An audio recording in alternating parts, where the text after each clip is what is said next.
Soomaaliland ma ka dhex guuxays ayaan anigu fikradayda ka jeedinayaa waxa weeye galliga waxa dadka lagu wareeriyay waxba la kala reebay iyo waxba dhex socday iyo waxba la yiraahdo war Soomaaliland halkay ugu fiicnayd maanta ay maraysaa ha noolaada madaxweyne Siiraanyo kun goor baan ku celinayaa kelmadda waayo bari iyo galbeed labada meelood ee ugu daran Sool iyo Awdal ayaa haydo maalin baa iman doonta dadka Sool iyo Awdal bal ilays lagu raajabo uu gaariya kelmadii oo kale ayuu ka gurmaday ninka la yiraahdo Siiraanyo tii uu ka gurmaday ayuu xisbigii mucaaradkuna garan laayay ku leeyahay caalimka ayaa nuga soo horjeedinaysa oo ummadii baa inagu soo jabayso maxaan ku dhigay hadii laga sii jeedinaysa war ummaddu waxay ka jabi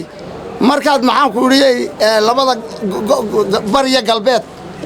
bari iyo galbeed marka la waraysto ee yiraahdeen anagu maxaan ku dhigay waxba kuma qabna yiraahdeen ayay maxaan ku dhigay caalamkaasi jeesan laakiin maanta uu ku soo jeedinaya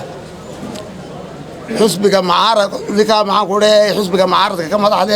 ee la yiraahdo Abdirahmaan Cirro ninkii wuxuu ahaa 12 sanadood kursiga fadhiyay baarlamaanka hawshan maanta uu qabtay madaxweynuhu ninkii qaban lahaa buha imisa goor buu ku celiyay dawladda isaga ku celiyay intaas oo goor ninka gaba maqasha gaba ayaa geel loo diraa geel ma eegi karayda ninkan markaas madaxweyne noqon karo dalkan ku soo socda wallahi buna wax ka qaban karay kaas oo kale waan dhaaranayaa ninkii waxa dhameyn la weeyaan maantana isaga ciyaalka kicinaya isaga ka tabaqaylaya madaxweyne Siiraanyo kun goor noolaado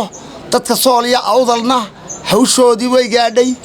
waa inay maxaan ku dhigay hawlahooga maanta qabsadaan kuna soo dhawaadaan Jamhuuriyadda Soomaaliland maanta ay xukuumad noqonaysaa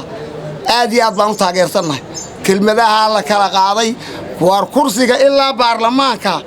adkiir baa u lahaa ee Sool iyo Awdal lahayd ilaa helaan kursiga goladaan fadhiisanay waxaan gaar ahaan reerka Awdal la badbaadayeen meelaan uga yiraahdeen maxay tahay xagee ku maqnaan dhaartii 13 kan ka dagaalamay lagu xiray waana ii god ka galay sana biliya barban xidna 13 kan naga daa waxaan ku yiraahday madaxweynaha daayiraya ya labada gool ay inaad waxaan la hadlayay isaga lama hadlay waa ku ansixiyay waxayna ku galeen maxaan ku leeyahay ku meelgaad 12 sanadood baa ku meelgaad meesha lagu fadhiyay wax moran ka keenayna gobolka Awdal ana ba jira dadka xaq ku abuurayeen maanta meel walba yeeli maniya badbaadaday inugu kama bahadli kartaan ma garanaysin waxa laga hadlay dadka garanaya ka hadla waxa dadka u qorsaysantaa ka hadla waxaad ka hadlaysin waxa weeye madaxweynuhu wax fiican buu ku hadlay wuu kala reebay dawladda madaxweynaha goortii la doonay hal la doorto anagu codka halkan ku leenahay waxa weeyaan waa baarlamaanka iyo golayaasha iyo qayb walba marka saamigeedu yimaado ayaan anagu maxaan ku eeganaynaa waxa kale weeye war ninka la ilaaho maxaan ku ninka gudoomiyaha maxaan ku Cirro laba goor baan cadaaladiisa aragnay mari waxay dharaartii maxaan ku 6 goobood laga hadlay hada lagaagsan ma wuulan 6 kii la raacay 6 kii xagee loo raaca muu yiraahdo gobolka Awdal baad soo xisbi mucaaradu hadalkiisa cadeyn waay maanta wixii waa la kala reebay ma labada dadun baa maxaan ku yiri ummaddu bay maxaan ku yiri loo joojin ayuu maanta la leeyahay waa loo joojin qolada gaaladuna waxay maxaan ku yiri Cirro hadalkiisa maqlaysaa waa inay aragto cid loo joojiyay waayo waa koonayaashii Soomaaliland ka soo horjeeday ee diidana ya loo joojay maantana maxaan ku yiri xaqoogi la siinaya oo madaxweynuhu ku dhacay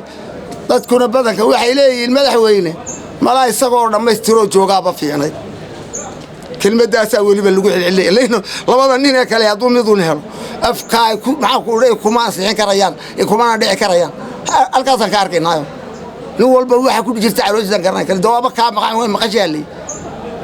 ninkan kalena 6 goobood buu isaguna maxaan ku leeyahay iyo samadiisa hoos ugu dhacday maanta musabixi samadiisa ay hoos ugu dhacday 6 goobood oo gobolka Awdal maskax guur ku riday oo odayaasha barkood waxay la hadlayeen maskax wareerkii ku dhacay weeyaan sida darteed xukuumadda Soomaaliland go'aanka ay gaadhay aniga iyo beeshaan suldaanka u hayba way taageersan tahay